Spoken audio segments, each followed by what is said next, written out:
इससे पहले के लेसन में मैंने फर्स्ट लेसन हमने पूरा कर दिया था। आज हम सेकंड लेसन पढ़ रहे हैं एनसीईआरटी सेवन्थ स्टैंडर्ड हिंदी का, जिसमें मैंने आपको लेखक परिचय बता दिया था, शिव प्रसाद सिंह जी के बारे में बता दिया। अब हम आगे बढ़ते हैं।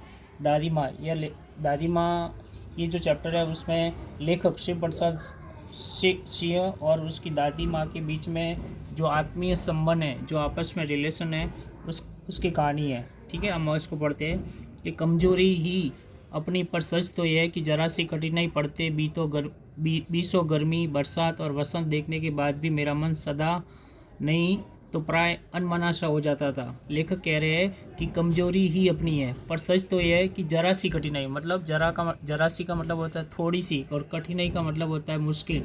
बीस गर्मी के मौसम में और बरसात के मौसम में और वसंत देखने के बाद भी लेखक कह रहे हैं कि मेरा मन सदा, यानी कि हमेशा नहीं तो प्राय, कभी कभी हमेशा नहीं लेकिन प्राय प्राय क्या हो जाता था, अनमना सा हो जाता था, व्याकुल या बेचैन सा हो जाता था। मेरे शुभ चिंतक मित्र मुझ पर मेरे शुभ चिंतक मित्र मुंह पर मुझे प्रसन्न रहने के लिए आने वाली छुट्टियों की सूचना देते थे। सूचना का मतलब होता है खबर या इंफॉर्मेशन, और शुभ चिंतक का मतलब होता है जो अपना भला चाहने वाला, हितैषी। ठीक है, तो लेखक कह रहे हैं कि मेरे शुभ चिंतक, यानी कि मेरे हितैषी या मेरा भला चाहने वाले मेरे जो मित्र थे, वो मुंह पर, मैंने कि मुंह पर हमेशा मुझे क्या कहते थे, प्रसन्न रहने के लिए, जो वैकेशन आ रहा था या जो छुट्टियां आने वाली थी उसकी क्या देते थे, सूचना देते थे या खबर देते थे। और पीठ पीठ पीछे मुझे कमज़ोर और जरा सी प्रतिकूलता से घबराने वाला कहकर मेरा मजाक भी उड़ाते थे। मजाक का मतलब होता है हंसी उड़ाना। और प्रतिकूलता का मतलब होता है ओपोजिट जो कंडीशन होती है, विपरीत जो परिस्थिति होती है उसको बोलते हैं प्रतिकूलता। ठीक है, इसका ओपोजिट होता है प्रतिकूल का अनुकूल।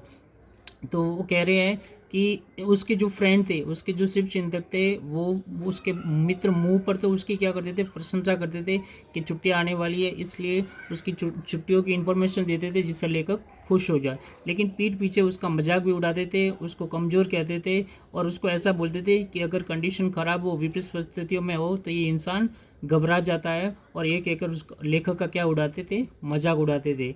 मैं सोचता हूँ अच्छा अब कभी उन बातों को न सोचूंगा। लेखक कह रहे हैं कि मैं सोचता हूँ कि अब इन सब बातों को मैं उन सब बातों के बारे में कभी नहीं सोचूंगा। ठीक है, जाने दो, सोचने से होता ही क्या है। लेखक कह रहे हैं कि ठीक है, जाने दो इन बातों को, इन बातों से सोचने से क्या मतलब है। पर बस बस मेरी आंखों के सामने शरद की भारतीय किरणों के समान स्वच्छ शीतल किसी की धुंधली छाया नाच उठती है। इन सब बातों से पता चल रहा है कि जो लेखक है वो अपनी दादी माँ को कितना मिस करे, कितना उनको याद करे। तो लेखक कहते हैं कि बरबस मेरी आंखों के सामने, यानी कि मेरी जो मजबूर आंखें हैं उसके सामने शरद की भांति, शरद का मतलब होता है जो ठंडी का मौसम होता है, उसकी भांति, ठीक है, किरणों के समान, स्वच्छ का मतलब होता है साफ, शीतल का मतलब होता है ठंडी, लेकिन यहाँ पे बिल्कुल धुंधली एक छाया उनके सामने स्पष्ट रूप से नाच उठती है। धुंधली का मतलब होता है अस्पष्ट, जो बिल्कुल दिखाई धुंधला धुंधला सा दिखाई देता हो। कहने का मतलब ये है कि ये जो पूरा पैराग्राफ है उसमें वो अपनी दादी को बहुत मिस कर रहे हैं, उसको याद कर रहे हैं।